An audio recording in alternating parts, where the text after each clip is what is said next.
melewati masa yang sulit dengan iman dan keyakinan. Kalau kita bicara tentang masa yang sulit, ya seringkali,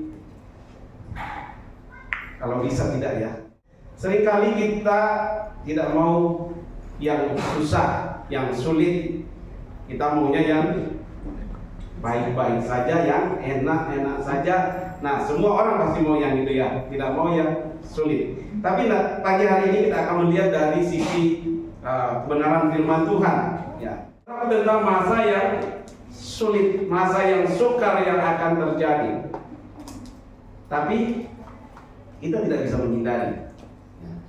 Apa yang firman Tuhan katakan harus digenapi. Artinya setiap apa yang Tuhan sudah firmankan pasti itu akan terjadi dan kita harus melewati. Bukan kita menghindari, bukan kita takut, tapi kita akan melewati bersama. Nah, coba kita lihat di dalam 2 Timotius ya 3 ayat 1 sampai 5 ya. Bisa kita baca bersama-sama ya. 2 Timotius 3 ayat 1 sampai 5. Sudah dapat semua? Ya, coba kita baca bersama-sama 1 2 3. Ada di depan juga 1 2 3. Ketahuilah bahwa pada hari-hari terakhir akan datang masa yang sukar. Manusia akan mencintai dirinya sendiri, menjadi hamba uang. Mereka akan membuat dan menyombongkan diri. Mereka akan menjadi fitnah. Mereka akan ya, dan tidak tahu berterima kasih, tidak mempedulikan agama, tidak tahu mengasihi, tidak tahu berdamai, suka menjelekan orang, tidak dapat mengenal diri, garang, tidak suka yang baik, suka mengkhianat, tidak berpikir panjang, melakukan tahu, lebih mengerti yang nafsu daripada manusia. Secara mereka menjalankan pada mereka, tetapi pada keadaannya mereka menggiri kepadanya. Jauhilah mereka. Nah, ini firman Tuhan dikatakan kalau kita lihat perikopnya di atas itu tentang bicara tentang akhir zaman.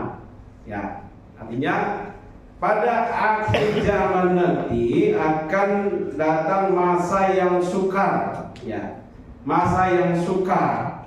Ya. Masa yang sukar itu seperti apa? Tidak ada dikatakan kekurangan makanan di situ ya. Kalau dalam perikop ini.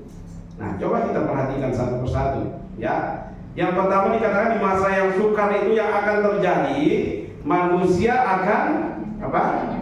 Mencintai dirinya sendiri. Manusia akan mencintai dirinya sendiri. Apakah ini sudah terjadi? Sudah. Berarti sebenarnya kita sedang ada di dalam masa yang sukar atau tidak? Kalau kita lihat perikop ini, sedang dalam masa yang sukar sih. Ya. Manusia akan mencintai dirinya sendiri dan menjadi hamba uang. Ya, bukan hamba Tuhan, tapi hamba uang. Manusia akan mencintai dirinya sendiri dan menjadi hamba uang. Ya. Diperbudak sama uang. Yang kedua dikatakan mereka akan membuat dan menyombongkan diri. Bukankah di mana-mana kita lihat sekarang banyak orang yang banyak bohongnya, banyak bicaranya, tapi tindakannya tidak ada. Ya, sudah banyak ngomongnya, sombong lagi. Kata anak-anak muda sekarang, sudah sombong, hidup lagi. Ya, ini sudah terjadi. Ya. Yang ketiga, mereka akan menjadi pemfitnah.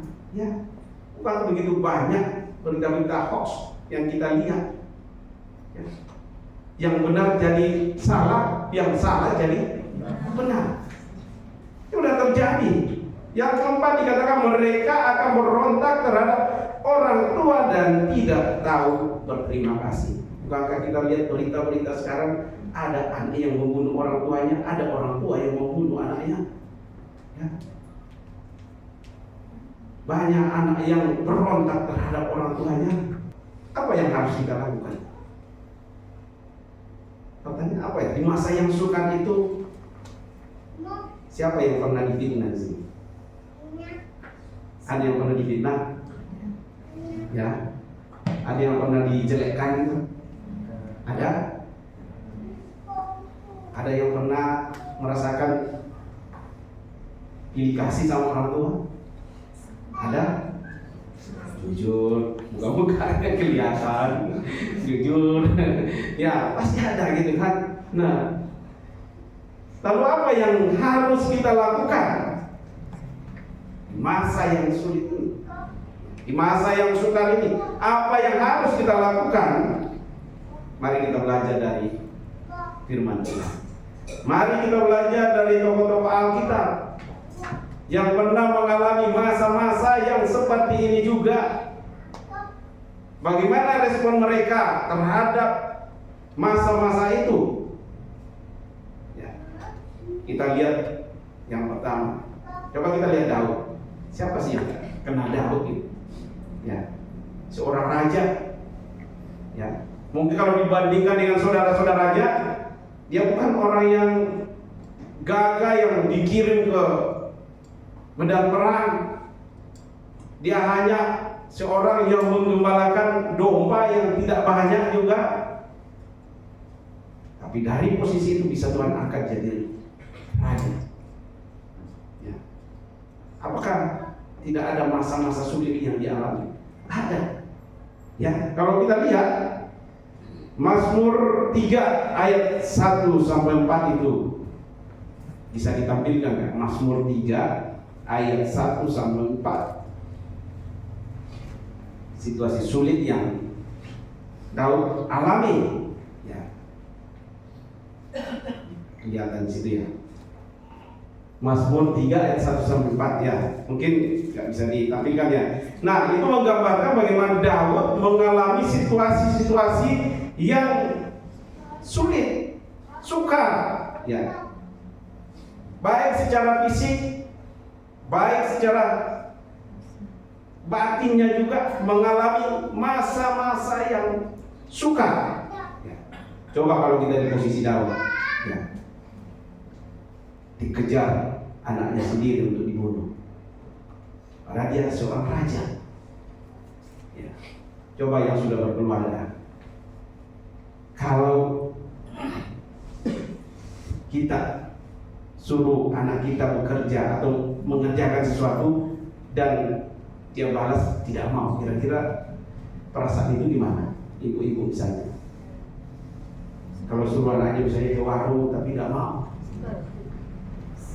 senang nggak kira-kira? Kalau gimana?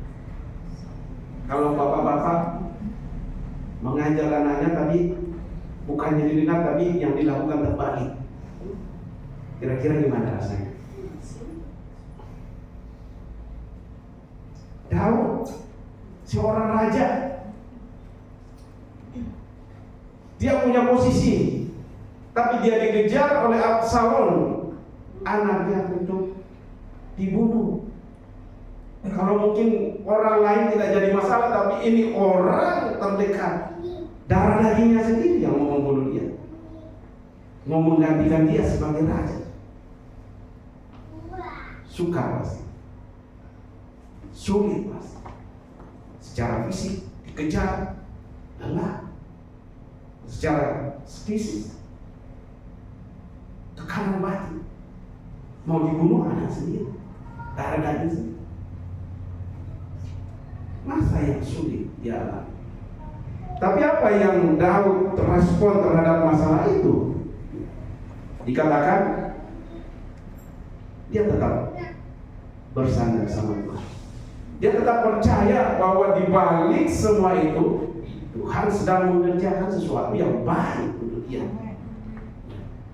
Mungkin kita juga mengalami masa-masa yang sulit. Saya tidak tahu masa yang sulit yang saudara alami saat ini, tapi kalau kita punya respon bahwa di masa-masa yang sulit ini Tuhan pakai untuk sesuatu yang baik di dalam hidup saya. Kadang kita tidak melihat endingnya, apa yang Tuhan mau kerjakan dalam masa-masa ini.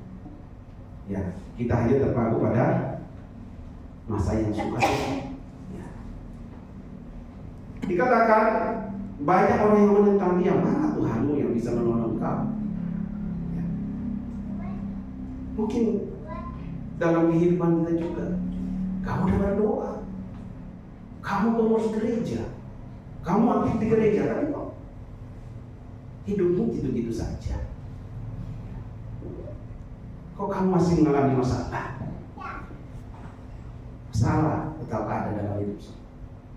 Walaupun kita anak-anak Tuhan, kita masih ada di dunia, bukan di surga. Masalah itu kan tetap ada, tapi respon kita terhadap masalah akan berbeda. Dan saya yakin dan percaya saudara, ketika merespon dengan baik bahwa di balik semua itu Tuhan sedang mengerjakan sesuatu yang baik di dalam kehidupan saudara, masalah akan kita lewati dan kita akan menjadi pemenang. Amin. Daun pepaya memang pahit, ya benar ya, tapi hasilnya banyak. Obat memang pahit, tapi kalau tidak mau minum obat, nggak akan sembuh. Ya. Proses Tuhan kadang membuat kita pahit, tapi endingnya berkat Tuhan ada di sana. Berkat Tuhan ada di sana. Ya, kita lihat Israel, bukan dijanjikan sesuatu yang instan langsung menikmati berkat Tuhan, Kanaan yang berlimpah susu dan madu, tapi ada proses padang gurun 40 tahun harus melewati padang gurun. Dan generasi pertama yang kerjanya hanya ngomel ketika menghadapi masalah, habis semua di padang gurun. Yang masuk hanya berapa? Hanya 2 generasi yang keluar dari Mesir yang bisa menikmati. Bahkan Musa sekalipun hanya melihat dari jauh. Ya. Jadi kalau kita lihat bagaimana dapat merespon setiap masalah, setiap masa-masa yang sulit di dalam hidupnya, kalau kita lihat di dalam Mazmur 18 ayat yang ke-7 dikatakan di situ, ketika aku dalam kesesakan, aku berseru kepada Tuhan, kepada Allahku aku berteriak minta tolong. Ia mendengar suaraku dari baiknya. Teriakku minta tolong kepadanya sampai ke telinganya.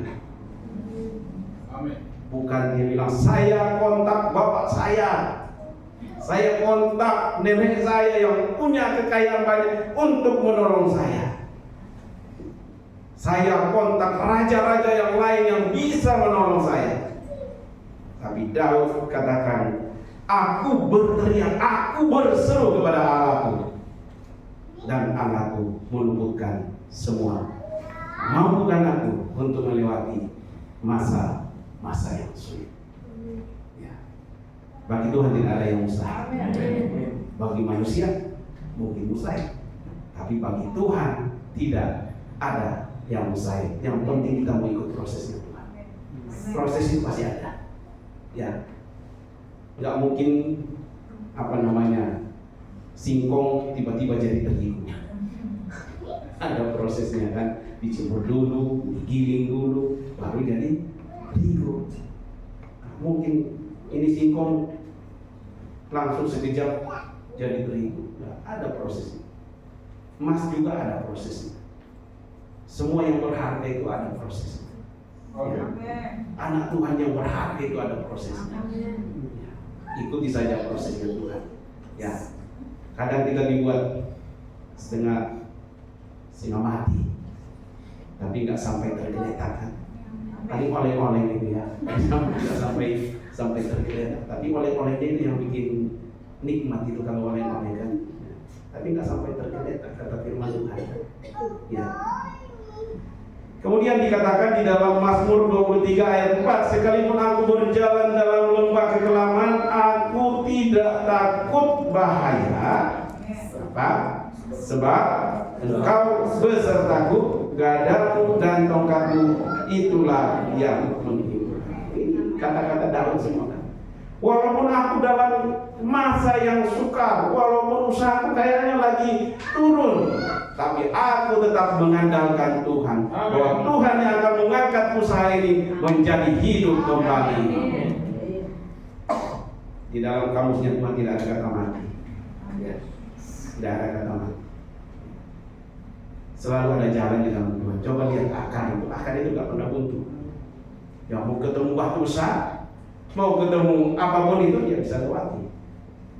Ya, akar gak pernah buntu. Di dalam Tuhan itu, anak-anak Tuhan itu tidak akan pernah buntu.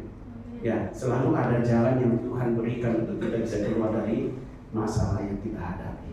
Ya, yang penting setia, sabar, menunggu waktunya Tuhan. Waktu Tuhan pasti yang terbaik.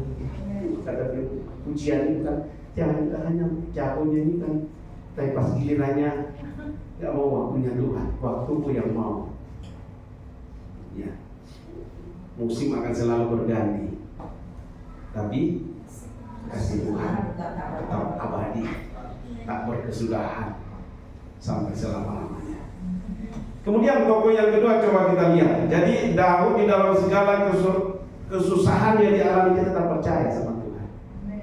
Apakah saudara tetap percaya sama Tuhan di dalam masa-masa yang sulit yang saudara hadapi? Ya.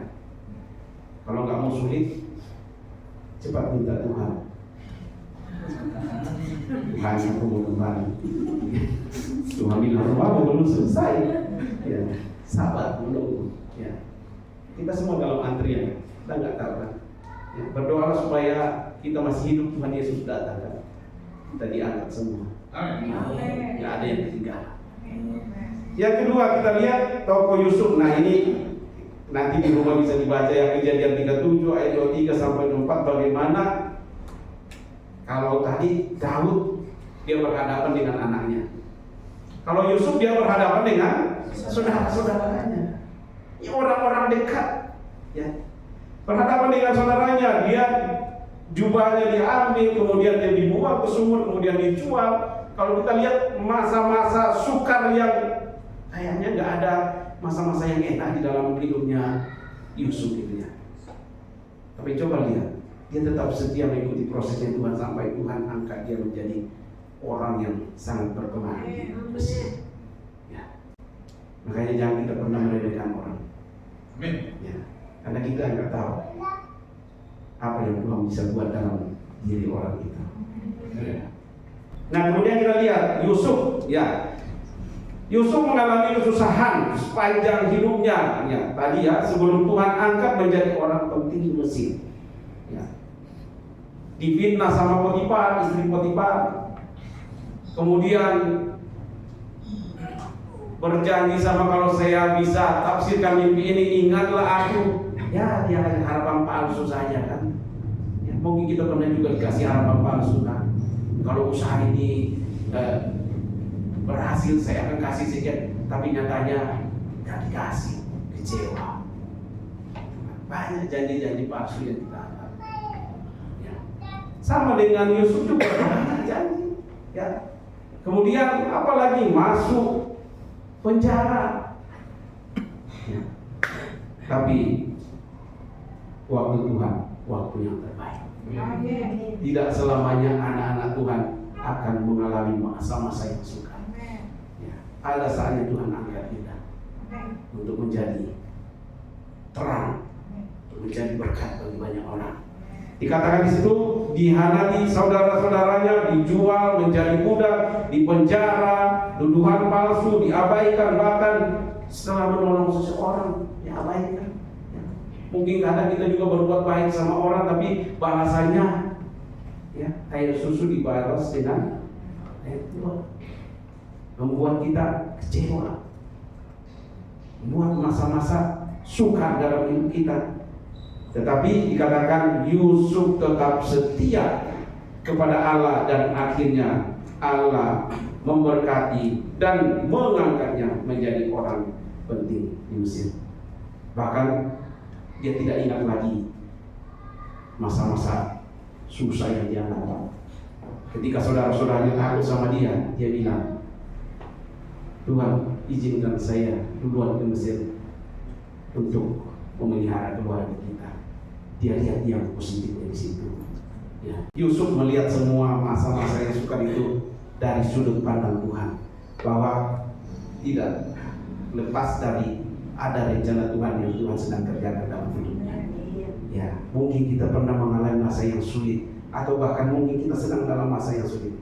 Tapi lihatlah masa-masa itu bahwa Tuhan sedang bekerja untuk mendatangkan sesuatu yang baik di dalam hidup saudara. Ya. Dan yang terakhir kita lihat tokoh seorang Ayub. Ya, Ayub saya kira sudah tahu semua bagaimana dia menderitanya. Ya, dia berhadapan dengan orang yang paling dekat juga dengan dia, teman-temannya dan bahkan istrinya. Istrinya bilang apa? Kutukilah Tuhan itu. Nggak ada tanda-tanda kau sembuh. Nah, mungkin bahasanya gitu ya. Ini penyakitmu semakin parah tapi nggak ada tanda-tanda kau sembuh. Udahlah, kutukin saja Tuhanmu. Coba kalau suami kita sakit baru dibilang kutukilah Tuhan. Atau istri sebaliknya. Ini masa sulit bagi Ayub. Tapi Ayub tetap bertahan di dalam masa-masa yang sulit. Dia tidak meninggalkan Tuhan, dia tidak mengikuti kata istrinya untuk mengutuk Tuhannya. Bahkan dibalas Tuhan. Kalau kita lihat endingnya, bagaimana Tuhan ganti semua yang hilang itu. Ya, kalau kita pernah mengalami kerugian, kita pernah mengalami masa-masa yang sulit, Tuhan bisa ganti semuanya. Ya, Tuhan bisa ganti semua, bahkan lebih daripada itu. Tuhan kasih. Ya.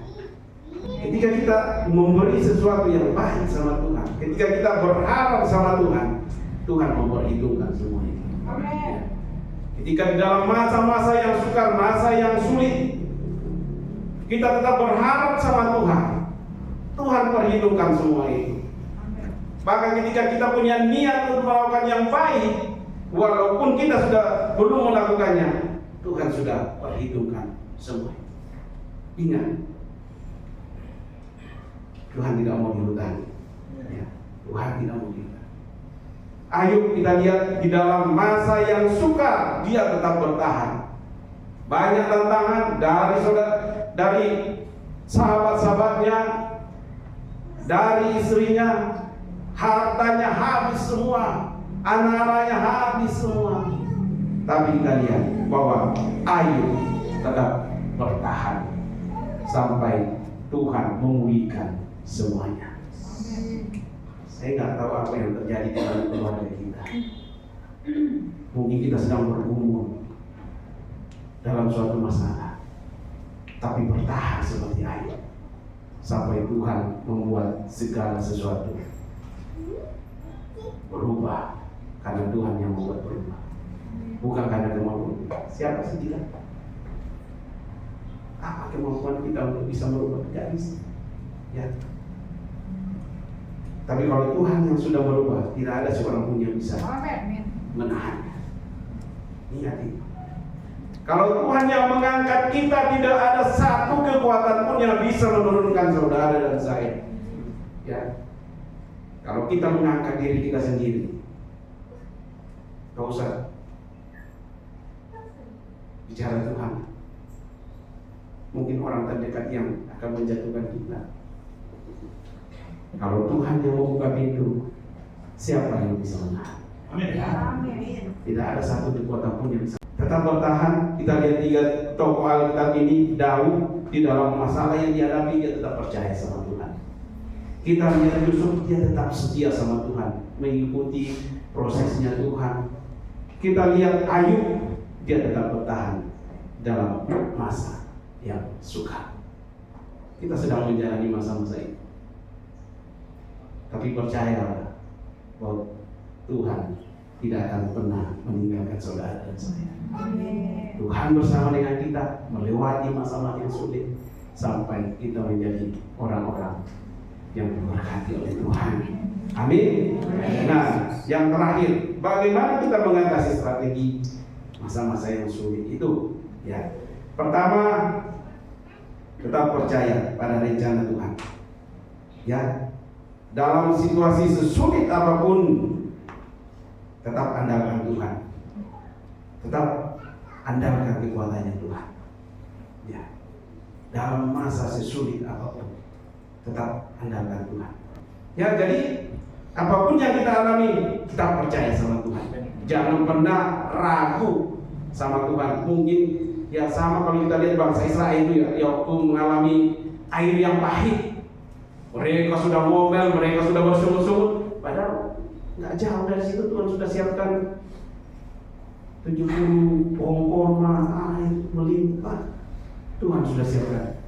Ya, kadang kita tinggal selangkah, kita menyerah sih. Padahal Tuhan sudah sediakan berkasnya sih. Artinya orang lain yang nikmati, bukan kita, karena kita nggak kuat. Tuhan katakan yang diselamatkan itu yang bertahan sampai pada akhirnya. Doa Alkitab sudah katakan masa yang sulit itu harus terjadi. Berarti kita harus hadapi kan? Ya. Kita hadapi dan kita bisa lewat karena apa? Bukan karena kekuatan kita, karena Tuhan yang ada bersama dengan kita memampukan kita melewati masa yang sulit itu. Jadi nggak usah takut. Jangan ditakut-takuti besok ini. Sama yang waktu COVID kan banyak orang mati takut kan? Bukan karena mati kena COVID, karena mati takut. Dekat sirine, ya udah, semua pasti terjadi. Antikristus ya pasti datang. Pasti ada. Peluang kita sudah katakan. Masa pengangkatan ada. Ada semua. Tugas kita nggak usah takut. Bagaimana kita tetap di dalam Tuhan? Dengan iman kita, dengan keyakinan kita, kita bisa lewati masa itu kan Tuhan. Ya. Kalau orang bilang nanti kita pakai chip, nanti kita, nah hebat mana chip sama Tuhan? Kalau kita sudah meragukan kekuatan Tuhan, nanti chip lebih ini lagi, nanti robot lebih ini lagi. Kekuatan Tuhan lebih dari segalanya. Tetap berharap, ya. Dikatakan tetap mempercayai rencana Tuhan dalam situasi sesulit apapun dan tetap andalkan Tuhan bahwa Dia mampu memberikan kekuatan kepada saudara dan saya sehingga kita melewati masa yang sulit itu. Coba kita lihat di dalam Yeremia 29 ayat 11. Dikatakan di situ, sebab aku ini mengetahui rancangan-rancangan apa yang ada padaku mengenai kamu. Kamu ini jamak gitu ya. Berarti kita semua, bukan hanya satu orang. Ya, Tuhan tahu rancangan. Setiap kita yang hadir pada pagi hari ini ada rancangan Tuhan dalam diri kita. Ya, makanya jangan kita pernah melihat orang sebelah mata. Amin. Lihatlah dengan mata yang utuh dua itu. Gitu ya. Ya, lihatlah, hargailah orang. Karena setiap orang itu Tuhan punya rencana dalam hidupnya. Ya, jelek-jelek ini juga Tuhan punya rencana dalam hidup saya. Ya, cantik-cantik juga Tuhan punya rencana dalam hidup. Walaupun kita sudah tua, jangan bilang sudah tua nggak bisa apa-apa lagi. Tuhan punya rencana dalam hidupnya. Ya. Kalau kita masih bernapas, berarti Tuhan masih punya rencana dalam hidup kita. Ya. Jadi kembali, sebab aku ini mengetahui rancangan-rancangan apa yang ada padaku mengenai kamu. Demikianlah firman Tuhan, yaitu rancangan damai sejahtera. Rancangan damai sejahtera, rancangan yang menyangkut damai itu berarti hati yang damai. Sejahtera itu, kalau kita damai, pasti sejahtera itu akan datang. Ya. Sejahtera itu menyangkut kebutuhan jasmani kan. Ya. Kalau ada damai pasti bisa bekerja.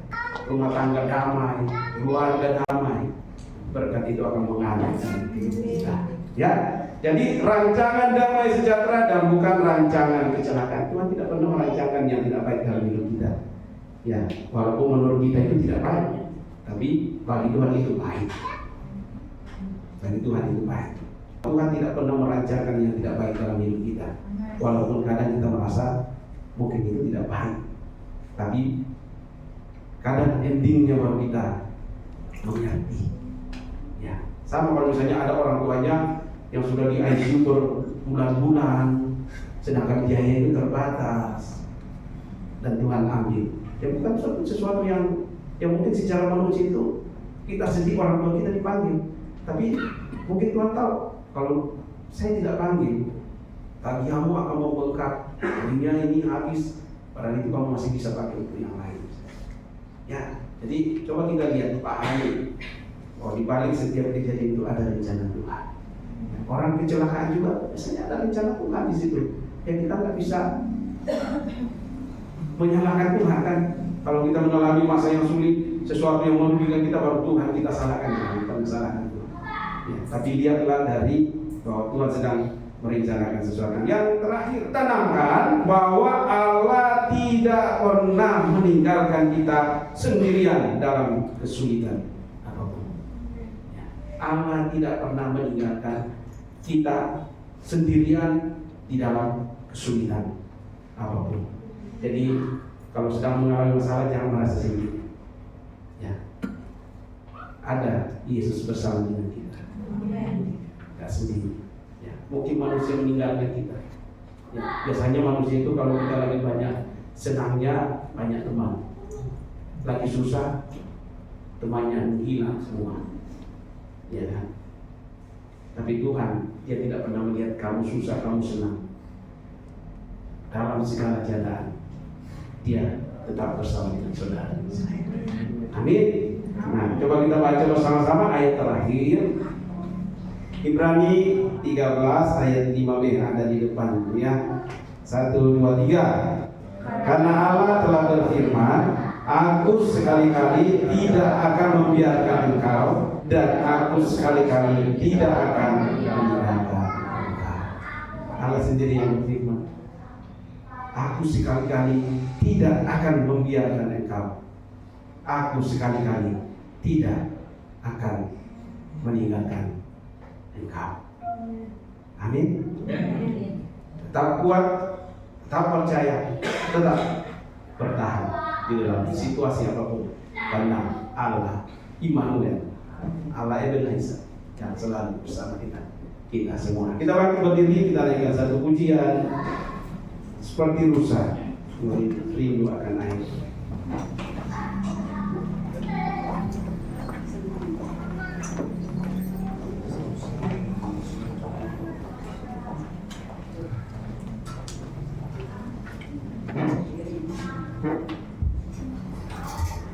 Karena kalau pujian ini sebagai ungkapan syukur kita bahwa Yesus adalah harta yang terbaik dalam hidup kita, yang tidak pernah meninggalkan kita di dalam situasi apapun yang kita alami.